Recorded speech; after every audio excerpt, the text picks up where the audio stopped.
Minute में अपना पैगाम दे दें। अल्हम्दुलिल्लाह रब्बिल आलमीन वस्सलातु वस्सलामु अला सय्यिदिल मुरसलीन। पढ़िए अस्सलातु वस्सलामु अलैका या रसूलल्लाह व अला आलिका व अस्हाबिका या हबीबल्लाह। खाने की खुशबू भी आपको आ रही होगी थोड़ी थोड़ी, ज्यादा वक्त नहीं लेना, 5 मिनट मुझे कहा गया तो मैंने कहा चले मारूज़ात पेश करूं। गारे हिरा है, नबी पाक सल्लल्लाहु अलैहि वसल्लम गारे हिरा में मौजूद हैं, रब की इबादत कर रहे हैं और गारे हिरा के अंदर नबी पाक सल्लल्लाहु अलैहि वसल्लम इबादत के लिए जाया करते हैं। गारे हिरा में मौजूद हैं। अल्लाह रब्बुल आलमीन के मासूम फरिश्ते, फरिश्तों के सरदार सय्यदुना जिब्रील अमीन अलैहिस्सलाम बारगाह रिसालत में हाजिर होते हैं। नबी पाक अलैहिस्सलाम पर पहली वही नाजिल होती है, सूरह अलक की पहली 5 आयात, इक़रा बिस्मि रब्बिकल्लज़ी खलक़। नबी पाक अलैहिस्सलाम का शक़्क़ सदर भी उस वक्त गारे हिरा में किया जाता है और उसके बाद नबी करीम अलैहिस्सलाम जब गारे हिरा से अपने घर तशरीफ लाते हैं बीबी खदीजतुल कुबरा रज़ी अल्लाह ताला अन्हा के पास। नबी करीम अलैहिस्सलाम जब हजरत खदीजा अपनी ज़ौजा के पास आते हैं तो आपको पसीना आ रहा होता है, कपकपी तारी होती है, अर्ज करते हैं, इरशाद फरमाते हैं, ज़म्मिलूनी ज़म्मिलूनी, ऐ खदीजा मुझ पर चादर ओढ़ा दो, ऐ खदीजा मुझ पर चादर ओढ़ा दो कि मुझे अपनी जान का खतरा है। अल्लाह को हुजूर का चादर ओढ़ना इतना पसंद आया, रब फरमाता है या अय्युहल मुज़म्मिल कुमिल लैला इल्ला कलीला, कि जिस नबी का चादर ओढ़ना रब को इतना पसंद हो, उनका मकाम रब के दरबार में कैसा होगा। हजरत खदीजा ने हुजूर अलैहिस्सलाम से अर्ज किया कि या रसूलल्लाह, आप अपने जान का खौफ न खाएं, अल्लाह करीम आपको जाया ना करेगा, अल्लाह पाक आपको रुसवा ना करेगा। क्यों? इसलिए कि आप यतीमों की मदद करने वाले हैं, आप बेवाओं के काम आने वाले हैं, आप गरीबों की मदद करने वाले हैं, आप दूसरों के हुकूक अदा करने वाले हैं। तो यूं खदीजा रज़ी अल्लाह ताला अन्हा हमारी अम्मी जान नबी पाक सल्लल्लाहु अलैहि वसल्लम को दिलासा देती हैं, हौसला देती हैं। आज शादी का मौका है, मुख्तसर बात यह करनी है कि नबी पाक अलैहिस्सलाम की सीरत हमारे लिए मुकम्मल ज़ाब्ता हयात है, बेहतरीन नमूना अमल कुरान में अल्लाह ने इसको कहा है। तो ये वाकया हमें ये बताता है, मेरी माएँ बहनें भी सुन रही हैं, कि जब शौहर थका हारा घर पर आए, जब शौहर बाहर से परेशान हाल होकर आए, तो घर में जब आए तो घर में शौहर को दिलासा और हौसला देना चाहिए। शौहर के आते ही वावेला, शोर शराबा और घर के मसाइल का जिक्र, प्रॉब्लम्स का जिक्र नहीं करना चाहिए। मर्द सारा दिन घर से बाहर होता है तो उसके बाद जब घर में आए तो घर में उसे सुकून मिलना चाहिए, क्योंकि घर का मतलब ही सुकून होता है। अगर घर में भी सुकून नहीं है तो फिर घर में और मार्केट में फर्क क्या है? अगर घर में भी सुकून नहीं है तो घर में और बाहर में क्या फर्क है? फर्क यही है कि बंदा जब घर पर आए तो उसके सारे गम गलत हो जाएं, उसकी सारी मुश्किलात खत्म हो जाएं। लिहाजा मेरी माएँ बहनें इसको सोचें, जो खानदान के बड़े अफराद मौजूद हैं, उनकी बेटियां, उनके रिश्तेदार जो शादीशुदा हैं, घर में ऐसा माहौल पैदा करें कि जब मर्द घर पर आए तो माहौल बेहतर होना चाहिए, सुकून वाला होना चाहिए। मियाँ बीवी के अंदर अनबन हो जाती है, ये एक आम सी बात है। आखिरी बात जिक्र करूंगा, नबी पाक सल्लल्लाहु अलैहि वसल्लम की सबसे प्यारी शहजादी सय्यदतुना फातिमा ज़हरा खातून जन्नत रज़ी अल्लाह अन्हा, हमारी जान उन पर कुर्बान। आपकी शादी मौला अली शेर खुदा के साथ हुई। आप सबको पता होगा हजरत अली मुर्तजा की कुन्नियत अबू तुराब है।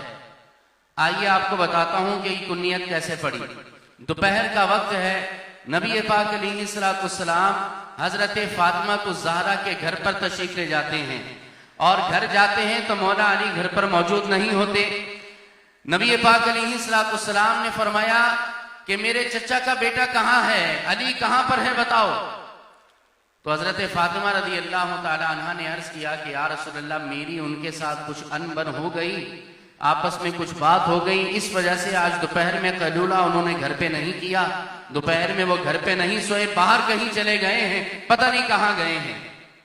नबी करीम अलैहिस्सलाम वापस तशरीफ लाए, अपने एक गुलाम को भेजा, पता करो जाके मौला अली कहाँ मौजूद हैं। जब पता किया गया तो हजरत अली मस्जिद के अंदर, उस वक्त मिट्टी का फर्श होता था, मौला अली मिट्टी के फर्श पर आप लेटे हुए आराम कर रहे होते हैं, कैलूले का वक्त होता है तो सो रहे होते हैं। नबी करीम अलैहिस्सलाम को खबर दी जाती है कि या रसूलल्लाह, आपके दामाद, आपके खादिम, आपके गुलाम मस्जिद में मौजूद हैं। नबी पाक अलैहिस्सलाम घर से रवाना होते हैं। अल्लाह की रहमत जिसके लिए घर से निकले तो उसकी शान कैसी होगी। हजरत अली को मस्जिद में जाकर जब देखते हैं तो हजरत अली को फरमाते हैं, कुम या अबा तुराब, क्योंकि आपके कपड़ों पर मिट्टी लगी होती है, तो अबा तुराब का मतलब मिट्टी वाले, ए मिट्टी वाले खड़े हो जाओ। तो हजरत अली को अबू तुराब कहकर सरकारे दो आलम अलैहिस्सलाम ने पुकारा, यानी कुन्नियत अता फरमा दी। हजरत अली को ये कुन्नियत इतनी पसंद आई, किताबों में मिलता है मौला अली इस बात को ज्यादा पसंद करते थे कि मुझे अली कह के नहीं, अबू तुराब कह के पुकारा जाए, क्योंकि अल्लाह के नबी ने ये कुन्नियत अता फरमाई। तो नबी पाक अलैहिस्सलाम उनको लेकर हजरत फातिमा के साथ उनके घर पर जाते हैं और आपस में दोनों की सुलह सफाई करवा देते हैं। बास खानदानों में ऐसा होता है कि जब मियाँ बीवी के अंदर अनबन हो जाए ना, उनका टारगेट होता है, मर्द को सीधा यही बोलते हैं, नहीं बनती तो भाई तलाक दे दो। पंचायत का मतलब, हकम का मतलब होता है दोनों आपस में सुलह सफाई करवाएं। घर तोड़ने के लिए पंचायत या कोई जो है सरदार नहीं बनाए जाते। खानदान के बड़ों का मतलब ये होता है कि घर में आपस में अनबन हो तो उसे खत्म करवाया जाए। हजरत फातिमा और हजरत अली से ज्यादा पाकीज़ा जोड़ा किसका होगा? इन दोनों से अच्छा कपल कौन सा होगा दुनिया के अंदर? इनकी शान तो ये कि हजरत फातिमा का निकाह नबी पाक अलैहिस्सलाम ने फरमाया कि जमीन पर इनका निकाह करने से कबल अल्लाह ने आसमानों में बैतुल मामूर के पास अल्लाह ने हजरत फातिमा निकाह मौला अली से कर दिया था। इनसे मुकद्दस जोड़ा कोई हो सकता है? इनसे नेक जोड़ा कोई हो सकता है? जब इनके अंदर भी अनबन हो सकती है तो मैं और आप क्या चीजें हैं, मेरे और आपके घर क्या चीज हैं। लिहाजा ये अनबन होना ये एक नॉर्मल बात है, लेकिन आपस में दिलासा देना चाहिए, घर को बनाना चाहिए, जोड़ना चाहिए, तोड़ना नहीं चाहिए। मुख्तसर पैगाम आज का यही है। नबी करीम अलैहिस्सलाम की सीरत में भी इसके बड़े वाक़यात मिलते हैं। लिहाजा ये अनबन हो तो हमें नबी करीम अलैहिस्सलाम की सीरत को देखना चाहिए। हुजूर ने सुलह सफाई करवाई है।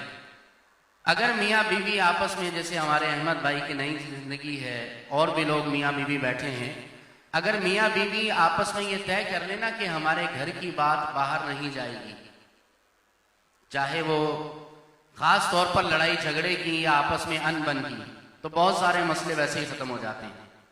असल में होता क्या है कि बीवी जाकर अपने मैके में बताती है कि आज ये हो गया, वो हो गया, मैके वाले चार और लगाकर बढ़ाते हैं, वो और मिर्च मसाला लगा देते हैं, तो बात छोटी सी होती है, बढ़ते बढ़ते तलाक तक पहुंच जाती है। शौहर अपने घर में जिक्र करता है, दोस्तों से जिक्र करता है, अच्छा यार तेरी यही इज्जत भी नहीं है घर के अंदर, तुझे तेरी बीवी ने सुना दिया। अल्लाह के बंदे, हदीस अपने पेश नजर रखो, खैरुकुम ली अहलिही। अल्लाह के हबीब ने फरमाया तुम में से बेहतरीन शख्स वो है, तुम में से सबसे अफजल वो है जो अपने घर वालों के लिए अच्छा हो। और हुजूर ने फरमाया व अना खैरुकुम ली अहली, फरमाया सुन लो मैं तुम सबसे ज्यादा अपने घर वालों के लिए अच्छा हूं। और कितने अच्छे हैं अल्लाह के नबी अपने घर वालों के लिए। हजरत आयशा बयान करती हैं नबी पाक अलैहिस्सलाम अपने काम खुद अपने हाथों से फरमा लिया करते थे, अपनी चप्पल को खुद गांठ लिया करते थे, अपने काम खुद कर लिया करते थे। तो घर वालों के साथ अच्छा करें। नई जिंदगी का इनका शुरुआत है।